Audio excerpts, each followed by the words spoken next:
Today's stuff we're going to be learning is Bava Metzia daf Bav, reminding everyone there's maybe another day or two to order bookmarks. If you haven't gotten bookmarks for Nezikin, you can order your set on our website. You can find it on today's daf post. Okay, we're going to get started with where we left off. What we were basically discussing is what is the reason for the oath in the Mishna. The Mishna requires both sides of the people holding the tallit to take an oath. Rabbi Yochanan says, really, you don't take an oath by Torah law. The rabbis instituted this so that someone doesn't just grab, right? I see you pick up an item off the floor. I say, hey, if I just grab it, I'll get half. So why don't I just grab it? To which the Gemara asked a very good question, which is, if we're worried that I'm actually taking property that doesn't belong to me, why aren't we worried that I'm going to lie under oath falsely? Wouldn't those things go hand in hand?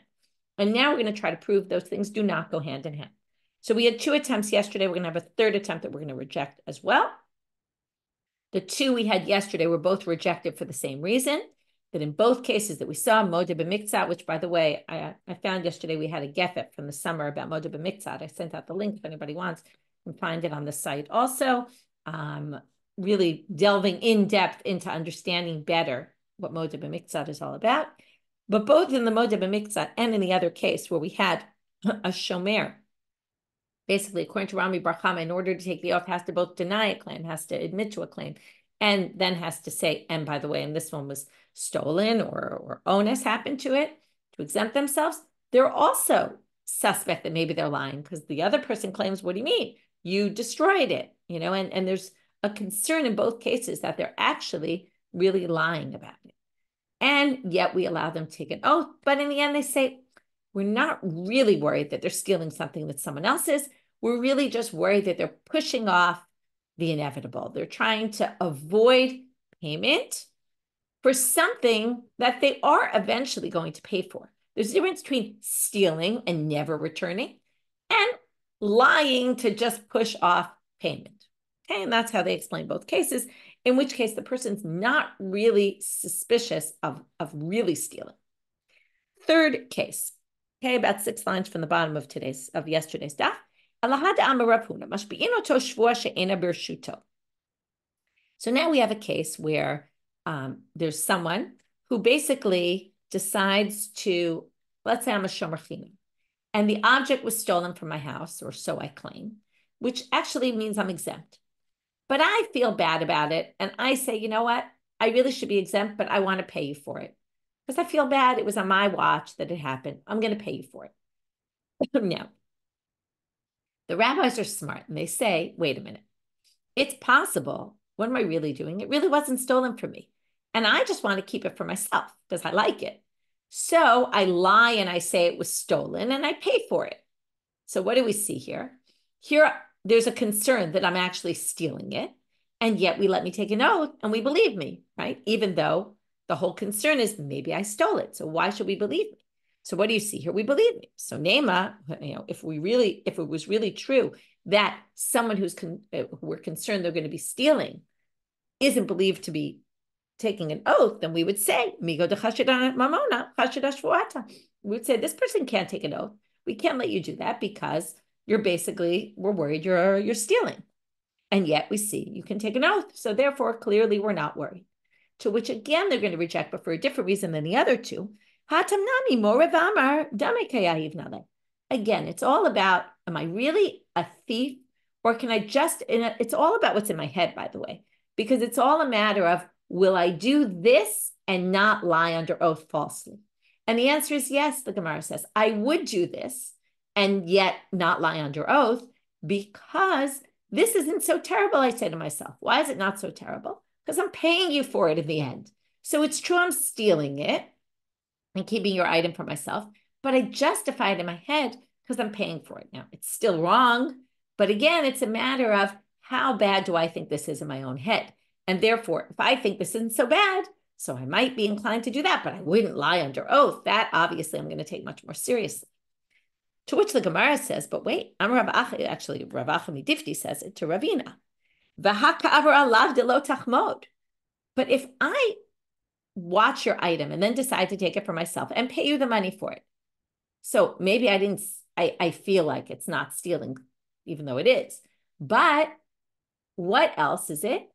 I went against one of the 10 commandments of lo tachmod, don't desire something of your friends. To which the Gemara answers, no, now this is a really interesting line. Lo tachmod li'inashe v'lo dame mashma lehu. Okay. Li'inashe mashma lehu means people think that lo tachmod, that I have not transgressed lo tachmod, desiring your property or your items or your wife or your whatever it is. Well, it would be your wife in this case, but right, because that's something else. But let's say money of yours, items of yours, if I paid for it, that's not lo tachmod. Lo tachmod means don't desire what someone else has, and then you take it without paying. But lo tachmod, if I pay you, that's not lo tachmod. Now, there's a fascinating machloket here among the commentaries. Is it just what people think, or is it actually the halacha? And there's a big debate among the Rishonim. Is lo tachmod actually forbidden if I pay you money, or is it not? Okay, some people say from here it sounds like just people think it's not asur, but it really is. Even if I pay the money. Okay, it's a really interesting machloket. We're not going to get into it, but the important part for our sugya is this. And I see someone asked about this in the chat, so I want to make it very clear. It's all about what we assume people think, because the whole question is, do we assume if I do this, that I will do that, right? If I am over on lo tachmod, will I swear falsely? And the whole question is, can we accept your oath? So now the Gemara says basically like this. If I think it's not lo tachmod, then you can't say because I transgress lo tachmod, I'll be more likely to lie under oath, because it's all about when I make decisions, where do I draw the line and what am I willing to transgress and what am I not? It's all about what I think in my head. It's not about what the reality is. Now, again, some people say it's also the reality. There's a debate about this. But even if we say it's not the reality, that's not the halacha, it's still a matter of what I think it is. What I think the halacha is if I've done lo tachmod, well, then I'll lie falsely. But I didn't think I did lo tachmod. So I actually don't think I'm transgressing, which means we're not going to be concerned that I would lie under oath, because lying under oath, everyone knows, is forbidden. Okay, so basically, all three options weren't successful. We're now going to start with three options that are going to prove our point. And now we're going to basically prove we're going to have three cases where someone is supposed to take an oath, who is suspect that they're taking money from someone, and yet we believe them under oath. So that proves that there's no concern here. Okay, so now we're going to actually really prove what we've been trying to prove unsuccessfully, that someone who might steal or take money that's not their own we're not concerned they're going to lie under oath, because, and this goes back to what we said yesterday, lying under oath is viewed in people's minds as much more severe. And therefore, even though they might take money that's not their own, they wouldn't do something more serious. Again, they might, but it's a matter of whether we can accept their oath in court, because we can assume they're telling the truth. And yes, we can assume. So here goes our three. Elahad Amar Rav Nachman must be understood shevuat heiset. We saw about the shevuat heiset the other day. If you claim I owe that I have $100 of yours and I claim I don't, so theoretically you don't have any proof. Theoretically, it should be done unless you can prove to me. Right? The burden of proof is on you. But comes Rav Nachman and says, no, I have to take a shevuat heiset because we're worried that maybe I'm lying. So here you see, we're worried I'm lying about a monetary claim, and yet we believe my oath. Number two, right? So again, the Gemara is going to say, if really we didn't believe me, then you would say, if we're worried I'm stealing money from you and claiming I don't owe you money that I owe you, then we should be concerned I'm lying under oath, and we're not. Vitu, number two. Haditani Rabbi Chia. Vitu means, and furthermore. Ditani Rabbi Chia. Rabbi Chia says in a braita, Shnehem nishbeim v'not limi bal Abaye. You might remember this. We had this in the beginning of the Masechet, which was, if I go to a storekeeper and say, please pay my workers for me, and then the workers come to me and say, we never got paid. And the storekeeper says, I paid them. And now the storekeeper says, I want my money. And the workers say, I want my money. And what happens? Both of them take an oath. Now, clearly one of them is lying. So here it's not even chashet, right? We're going to believe two people. One of them is clearly lying, and yet we're going to let them take an oath. So what do you see here? Even Nema, right? Again, Nema, why don't we say, we shouldn't allow any oaths because someone's definitely lying. No, if someone would take money, it doesn't necessarily mean they're going to lie under oath. Vitu. And furthermore, here's our third proof. Hada Amar Rav Sheshet. Okay, now Rav Sheshet is going to talk about a basic case where a shomer, we've talked about a few cases of shomer. We have a shomer chinam who says, it was stolen from me. So comes Rav Sheshet and says, Shalosh shevuat mashbi'in. When I take the oath, it says, I swear it was stolen from me. I actually have to say three things. I have to say, shevuat shelo pashati ba. I swear I didn't take it for myself. Shevuat shelo shlachti bayad. I swear I didn't use it while I was watching it. And shevuat she'ena b'shuti. And I swear it's not still in my property. So what do you see here? Again, if we're worried that I took it for myself and I stole it, right? So how can we believe my oath? So ela lo amrina migo dechashed amamona chashed shvuat. We obviously don't say that. We're not worried. Even if I might take money, I wouldn't necessarily lie under oath. And that's why Rabbi Yochanan can make sense. Because Rabbi Yochanan says the reason for the oath in the Mishnah is maybe one of them grabbed the tallit and said it's mine when it really wasn't. If we make them take an oath, though, we're assuming they're going to tell the truth, and then they won't take the oath if it's really not theirs. However, Abaye doesn't agree with this. Abaye says, Haishinan, the reason for the Abaye, okay, we don't see this yet, but Abaye basically is going to say, I don't agree with Rabbi Yochanan. Why don't I agree with Rabbi Yochanan? Because I think if we're really worried that the person's stealing, I won't believe their oath. He thinks, against what we just proved, he thinks if you're chashed on mammon, you're chashed on shvuah. We're going to suspect that you're lying under oath. And therefore, he says the reason for the oath is something else. We're not worried that someone's going to go grab it and say it's mine. That's not our concern. If that was our concern, the shvuah wouldn't help. What are we worried about? Let's say it's you and me fighting over this tallit. You grab it. I grab the other half after you grabbed it. Why would I do that? Well, you owe me money. And I figure, you're not paying me the money. I'll grab the tallit and then I'll claim it's mine and I'll get the money back that you owe me for the loan. To which the Gemara says, well, if, according to Abaye, we're worried that I'm taking what's rightfully mine, now I'm taking it in a bit of a weird way. It's not the way we normally take loans back. But theoretically, then, yeah, I should get my half because I'm owed the money anyway. And there isn't even a need for an oath. The oath is to prevent me from lying. I'm not really lying. I'm owed the money. So what do they say? They have to modify what Abaye says. I am not sure whether you owe me money. I think maybe you owe me money. Okay, maybe we had a loan and I'm not sure if you gave the money back. And now, because I'm not sure, but you might owe me money, I grab the tallit. Now, the point of the shevuah is for me to get up and say, this isn't mine, because really I don't have a definitive claim against you. I don't really have a right. Based on a safek, I don't have a right to get this back in place of my loan because it's not even clear there's a loan. So now they say, okay, but if there's a doubt about whether there's a loan or not, and I grabbed property, your item, to try to get paid back for this possible loan that maybe was, maybe wasn't, if we think that I grabbed this tallit because I think maybe you owe me money, maybe I'll lie under oath falsely. In other words, again, assuming Abaye thinks that if you're chashed al mammon, then you're chashed al shvuah. If you're not believed about, if you're going to be untrustworthy when it comes to mammon because we think you're taking something that's not yours, then we're not going to trust you about an oath either. Well, same thing here. Yeah, there's a 50-50 chance you owe me money, but still, I took the money. Maybe there's the same concern that if I took the tallit, even though I wasn't for sure owed money, maybe I'll take the oath, even though for sure I wasn't owed the money. And in which case, we shouldn't believe my oath. So, Amar Rav Sheshet Pareder of Idi, Parshi Inashe Misafek Shvuah Velo Parshi Misafek Mamon. Comes Rav Sheshet and explains, no, even if you say there's a concern I might steal money, and if there's a concern I might steal money, then there's a concern I'll lie under oath, but you wouldn't say it about money that's in doubt.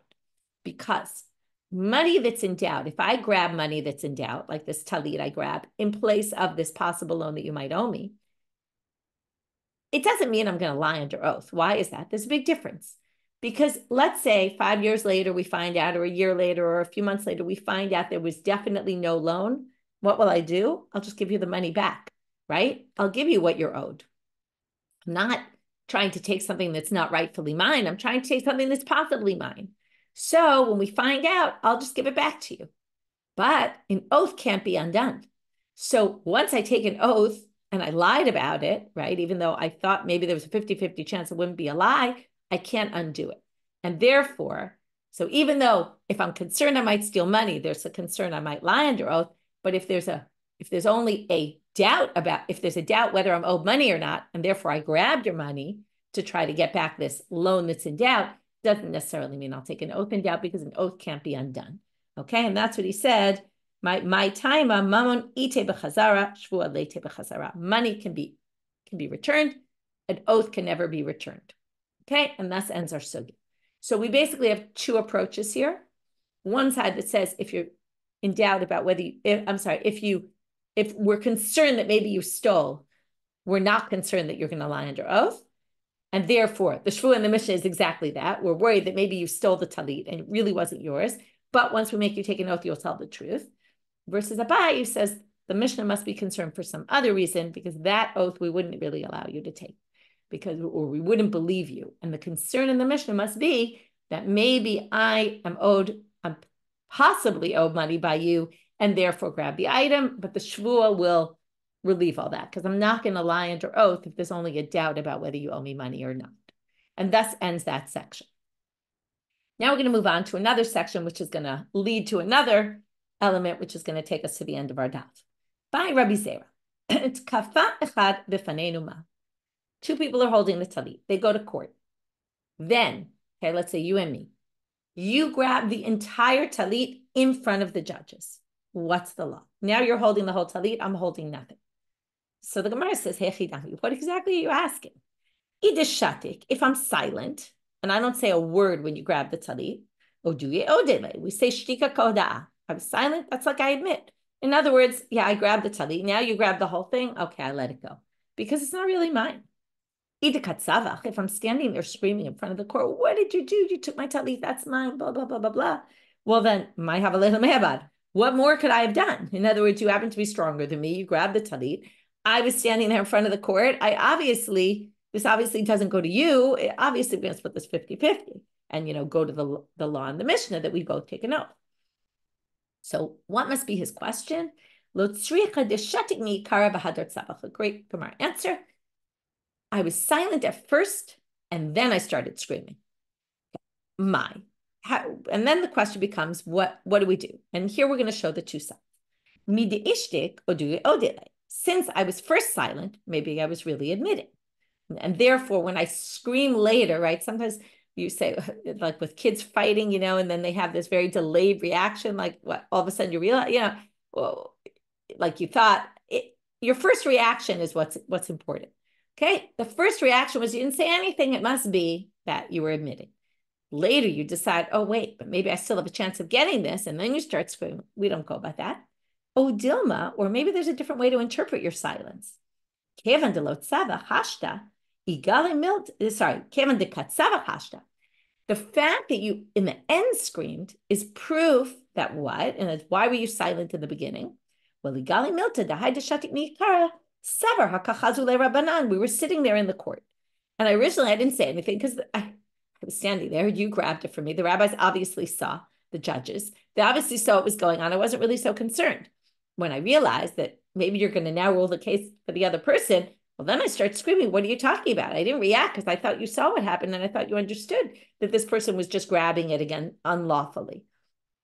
So could be it's that. So we're not sure. I'm Rav Nachman, Tashma. Rav Nachman says, let's try to prove it from here. There's a braita about our Mishnah that says, when does the Mishnah work that each one takes an oath and gets half?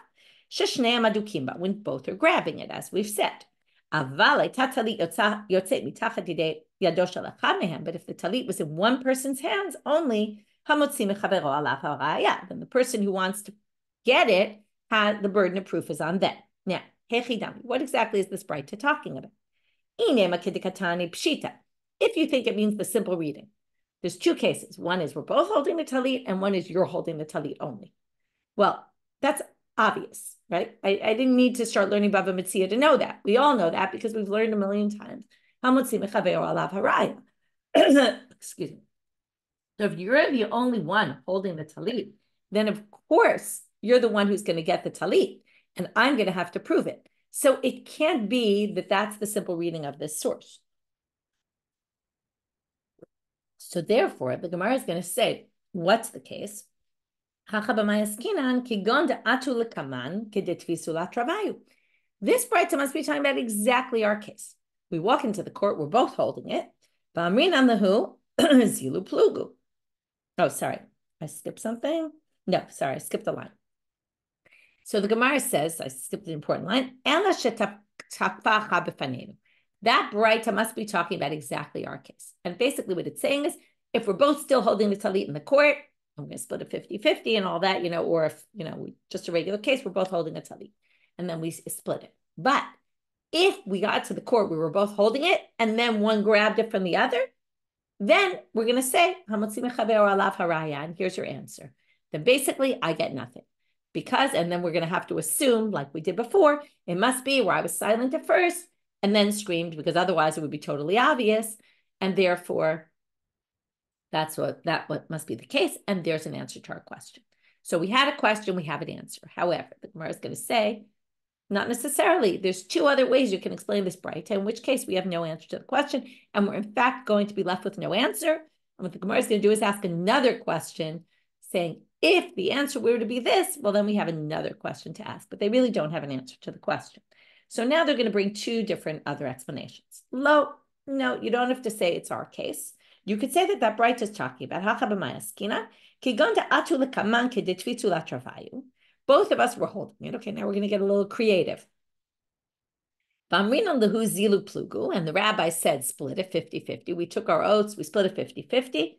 And the judges leave the room. And when we walk out of the court, the two of us, only you're holding the tallit and not me. Hi, Amr, you claim, you know what happened after you guys ruled? Michelle admitted to me that it really wasn't hers. And therefore, it's all mine. The hi, Amr, and I say, what are you talking about? Bidame ogartianiale. I rented my half to you. We split it 50-50. And now I told you, you want to use the tallit for the next 5 days, pay me rent on my half. And that's why you have the whole thing. Not because I admitted to you I was wrong. No, I own it. So now let's go back. What did the braita say? If the tallit is in the hands of one of them, I have no proof. We don't believe my claim. Now, why don't we believe my claim here? I have a reasonable claim. No, it's really not a reasonable claim, the Gemara says. We say, the court says to me, how could you possibly claim such a preposterous thing? 5 minutes ago, you were claiming the other side stole from you and that the whole thing was yours. And now you rented it to them without witnesses? Well, what are you, an idiot? You weren't trusting them a minute ago and now you trust them? That wasn't a good, right? So you obviously must be lying. A different reading of this whole source, again, which would then not give us an answer to our question.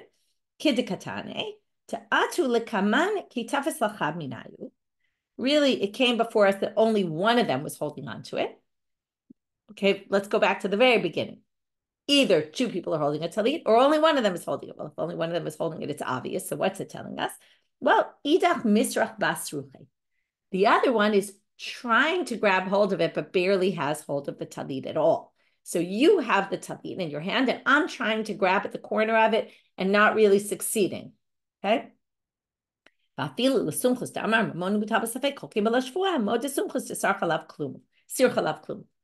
Even Sumchus, who says when we have a debate and we don't know what to do, we split it 50-50, even in this case, wouldn't say I get any part in it, because Mamonu B'Tabas Safek would have to be, we're both on equal standing here, and I'm barely holding on to it. I barely have a hold on the tallit, and therefore it doesn't mean anything. Okay, so again, Rabbi Zeira asked a question. We tried to bring an answer from the source, but we're unsuccessful because there's many different ways to read that source. Now the Gemara is going to go to question number 2, which is going to take us till the end of the daf. If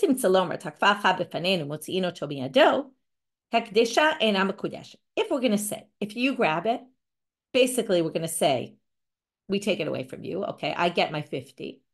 Then let's say you sanctify the whole thing. Forget about grabbing it. We're each holding half, and you say, I said this whole tallit is going to be sanctified to the temple. So if we hold that you have no rights to grab it, then you obviously have no rights to sanctify it, okay? In which case, nothing, it's irrelevant. But if we answer the question the other way, we say, but if we say that if you grab the entire thing in front of the court and I am silent and then start screaming later, we don't believe me, and you get the entire thing, what if you sanctify it? You say this whole tallit is sanctified, okay? And again, I guess it would have to be that I then didn't respond at first and then start screaming later. So now why? Why is this a question? Mahu, what would be the case? So it's a question based on a possible way we answer the previous question. So it's not even a real question because it's more like, well, it depends how you rule. In the first question, that will affect, that will add another question to the picture. Do we say, Mahu, kevan de amar mar, since it said, now you're going to understand why they're even asking this question. There's a statement that says, Amiratola gavoa k'mesiratola hedyotami. We say that. Let's not take this case. Let's just take a regular case. I have an item in my house and I sanctify it. Or I have an item in my house and I sell it to you. Now, if I have an item in my house and I sell it to you and you pay me money, but I don't give it to you yet, it's not yours. So let's say if it gets destroyed, I have to provide you with a new one. Okay, the responsibility is on me. It's not yours yet until I give it to you. Mesira. I have to give it to you, and then you have it, and then you take it. Either you pull it, you lift it, right? All different kinds of kinyanim. Here we're talking about kinyan mesira. I pass it. So I take it from my hands into your hands, it's yours. When it comes to sanctifying something, as soon as I say it, it belongs to the temple. Even the temple treasurer doesn't have it yet in their possession. It's already sanctified. That's like a unique halacha about consecrated items, which basically means, okay, now we're going to say misira is like takfa, right? It's like I grabbed it. So if it has the strength of grabbing, like it does, right? Amira in hekdesh, it's like an analogy. Speaking when it comes to consecrated items is like holding something when it comes to, right, regular items, when it comes to who owns what. So do we say kiman de takvadami? So if we're each holding the tallit and then you say the whole tallit is sanctified, since amira is like mesira, is it like you're holding it? And then obviously it would be, if we say you grab the whole thing, it would, if we would say it would be yours, then maybe sanctifying it would mean I have no rights to it anymore. Now it's not yours anymore either, it belongs to the temple, but I would have no claim anymore. Oh, Dilma, or do we say, what are you talking about? Hashtamiya halo takfa. First of all, you didn't grab it. Because you didn't grab it, it's not in your domain at all. Now, Ktiv, it says in the pasuk about sanctification, ish kiyakdish et beito kodesh. Person who sanctifies his house to be sanctified. Ma beito birishuto, af kol birishuto.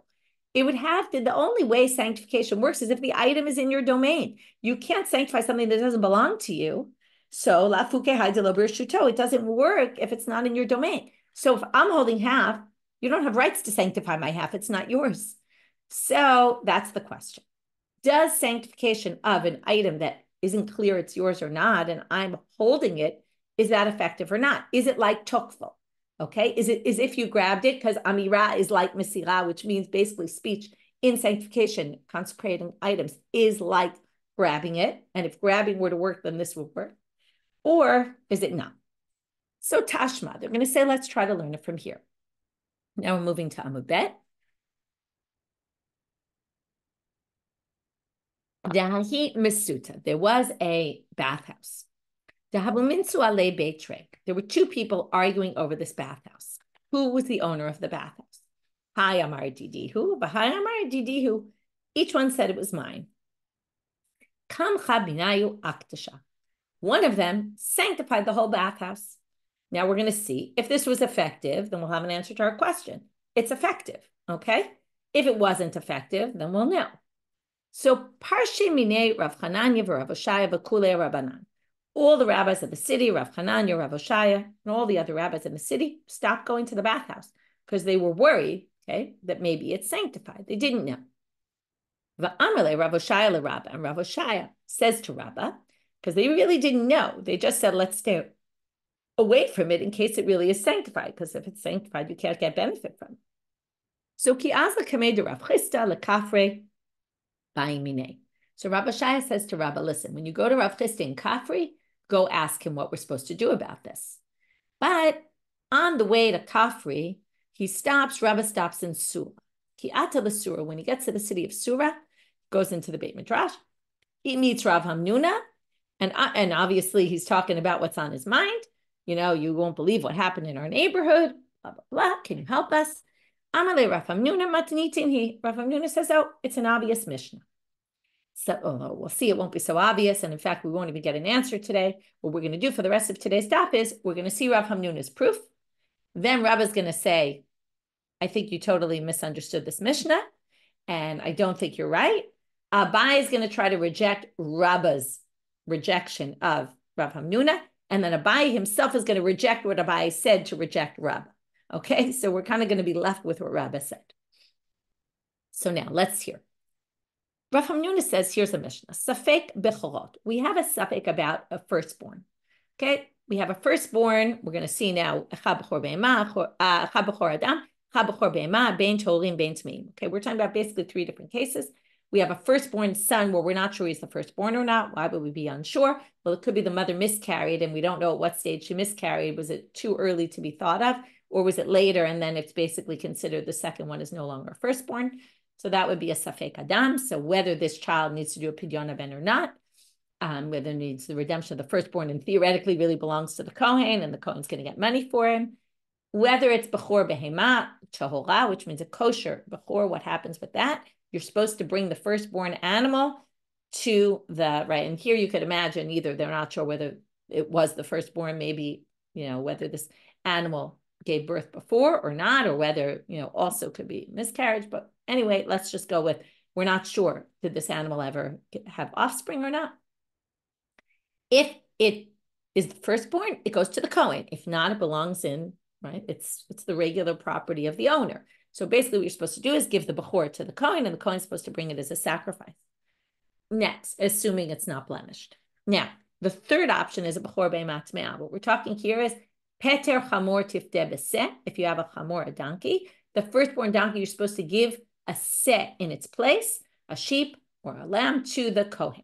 Okay, that's peter chamor tifte b'seh. So now you have a seh that you took because you weren't sure if it was the firstborn of the donkey or not. So again, we have all this property or a child and the money that the child's supposed to give, the father of the child's supposed to give, all this money that's unclear. Is it the Kohen's or is it the Yisrael's? So the halacha in the Mishna is, which according to Rav Hamnuna means, okay, this could mean two different things.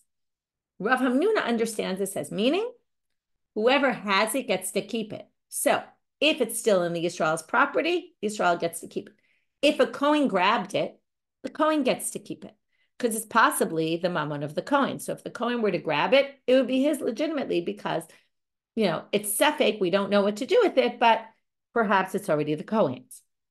So now, Tane Allah, and furthermore, there's a braita on this, which says, Asurim b'gizal ba'avodah. Because it's in doubt, and we don't know whether it's sanctified or not sanctified, there's another halacha that comes up. Okay, there's two issues going on here, and this is important to differentiate. One is, whose property is it? Is it the property of the Kohen or the property of the Israel? And basically, the answer is, according to Rav Hamnuna, it could be both, and therefore, whoever has it gets to keep it. And then there's a whole different other world, which has nothing to do with property law, but which is what's in the world of Isser v'Heter. What is it? Is it a bechor and sanctified, or is it not sanctified? So the answer is, because it's in doubt, we're going to rule stringently and say it's going to be forbidden to do things that you can't do with a bechor. So if it was really a bechor, you can't shear it. It's a sheep. You can't work the animal at all, okay? It's got sanctity to it. So we're going to treat it like that.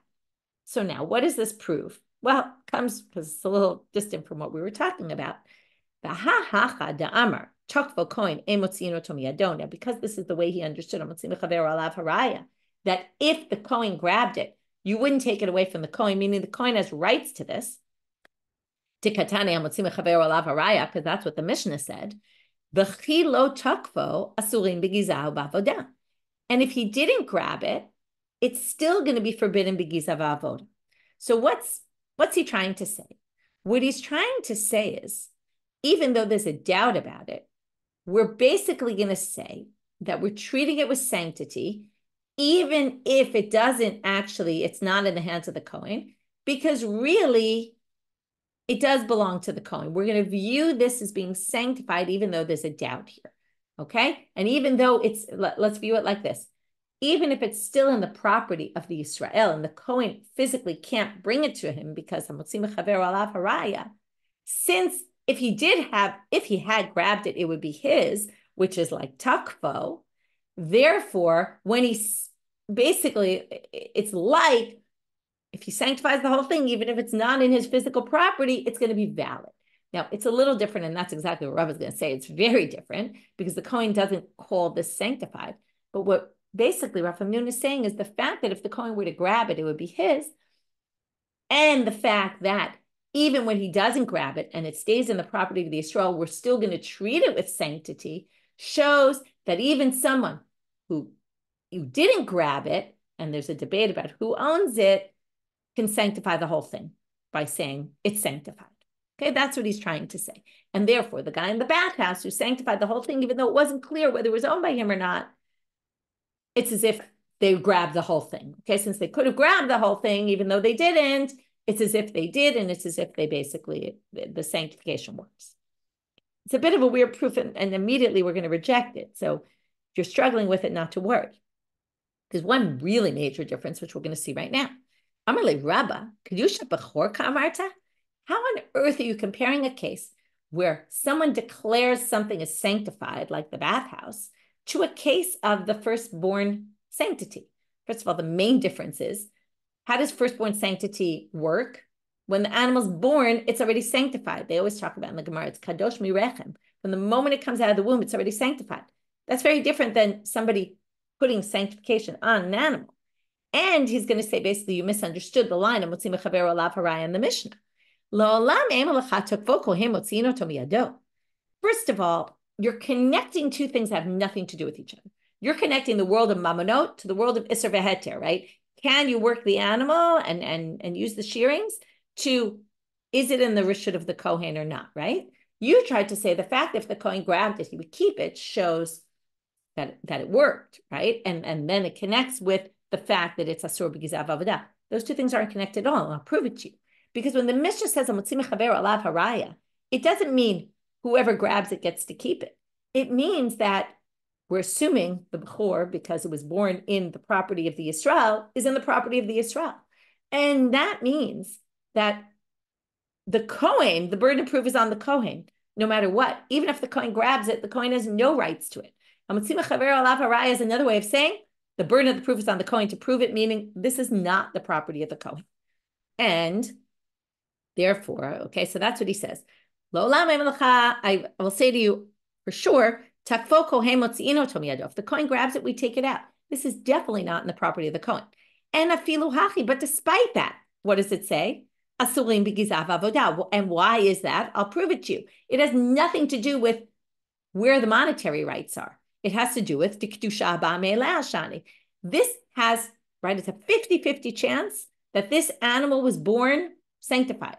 And that's why we have to treat it with sanctity out of a doubt, because maybe it's sanctified and it was sanctified from birth, not because anyone declared it so.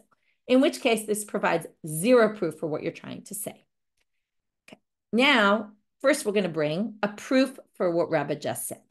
Amalei Rav Chanania le Rabba Tanya de Misayalach. Here's a proof for what you just said, because it says hasfekot. Okay, you need to know some background here. Maaser behema. What is maaser behema? You're supposed to tithe your animals. What do? You take your animals under a staff. They walk out one by one from the pen, and you count them. 1, 2, 3, 4, 5, 6, 7, 8, 9, 10. Number 10 is sanctified. What does that mean? It's like maaser sheni. You have to bring it to Jerusalem, sacrifice it there, and you get to eat the meat. It's a shlamim, so you can eat the meat. The rest of it gets burnt on the altar. That's what you do with a maaser behema. Now, what if you have animals that are safek, meaning, like our case, safek bechor. You're not sure if it's really your animal or not. It could belong to the Kohen because it could be a bechor, but you're not sure about it. So hasfekot nichnesim ladir. Okay, now what does that mean? Nichnesim ladir lihitasil. You can count them as part of your animals. When you're doing your 10, put them all back. You're not sure if they're bechor or not. It doesn't matter. You get to use them to count your 10 and do your maser. Now, if you want to prove Rav Hamnuna that it's really the domain, it should be the Kohen's, and it's just if it's in your property, you get to keep it because the Kohen can't prove it. But if the Kohen were to grab it, it would be his. How on earth would you be allowed to use the property of the Kohen to exempt to do your tithes? You're basically doing something for your own sake, exempting your own stuff, right? Basically counting your 10, using someone else's property. So there's no way, Rav Hamnuna, that we consider this property of the Kohen. That was what Rav Hamnuna was trying to prove, that theoretically, really, it's the property of the Kohen. And that's why it goes together with the Gizav Avodah. It works. The sanctity works because of the property. So definitely not. Yeah. Abaye is going to try to reject this proof, but then he's going to reinstitute the proof. Okay, he's not necessarily rejecting Raba. Like I said before, I should really modify it. He's rejecting this proof that Rav Chanania brings for Raba. And he says, this is not a good proof. Because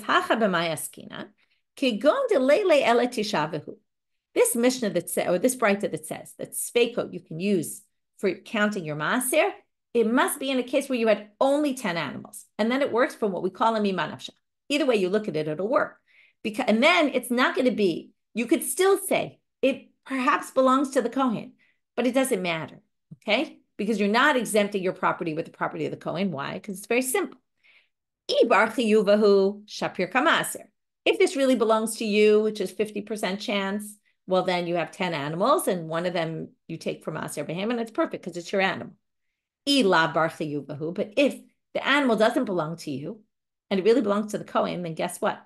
You don't have 10 animals, you only have 9. If you have 9 animals, you're not obligated for Maser Behema.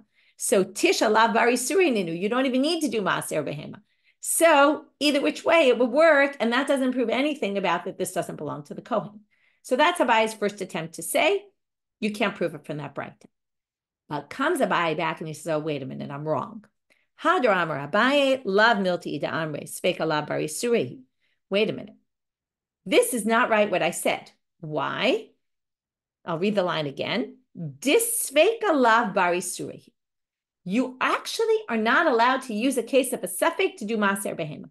If one of your animals is in doubt whether you can use it for maser behema or not, like let's say our case, maybe if you really believe that maybe this belongs to the Kohen, it actually can't be used for maser at all. If you have a case of safek, it can't be used, and he's going to prove it right now.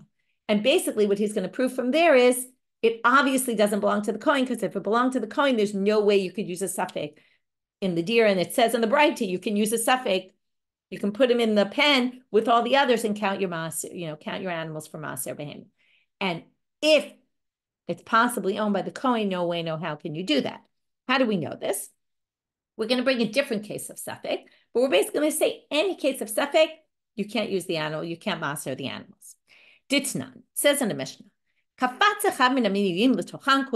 This is like a classic case, okay, where you can imagine this happening. You start counting your animals. You go 1, 2, 3, 4, 5, 6. 6 goes out and runs back into the pen before you catch it. And now it's mixed up with all the others and you have no idea where it is.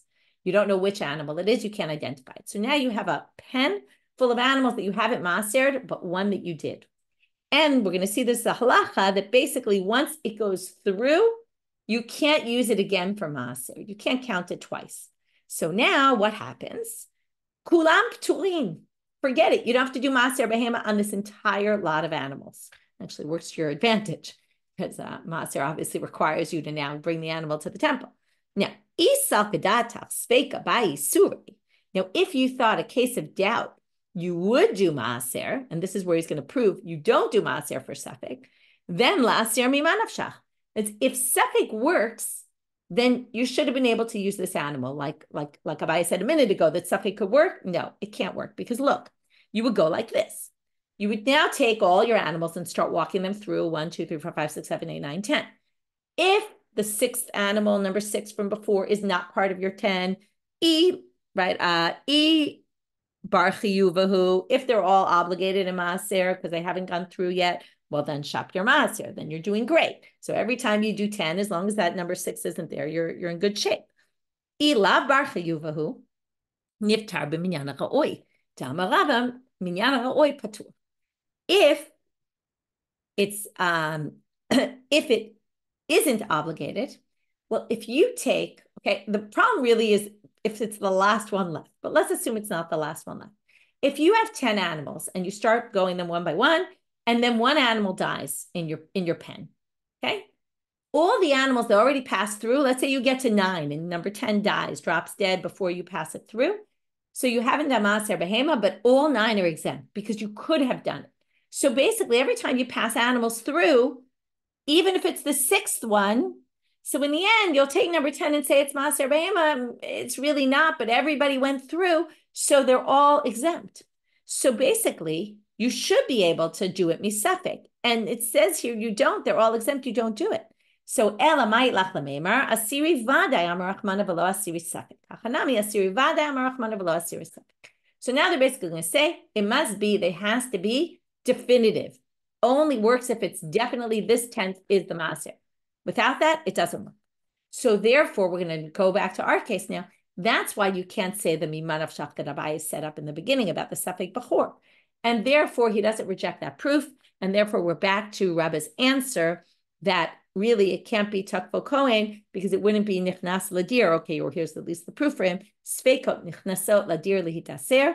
It must be because it must be a safek bechor, because a safek bechor, since safek can't go in the deer, it must be safek bechor is definitely the property of the original owner, which then again shows this is totally different from what the case of the, right? The reason it's asur because avodah doesn't prove anything. That's because it's kadosh merechem. That's not the same as somebody sanctifying something. So what we saw today, let's do a quick review of our daf. We started with the 3 proofs and then the other 3 proofs that actually were successful to prove someone who's chashid al mamon is not chashid al shvua, is not suspect they're going to lie under oath. Abaye didn't accept that and therefore gave a whole different reason for the oath in the Mishna.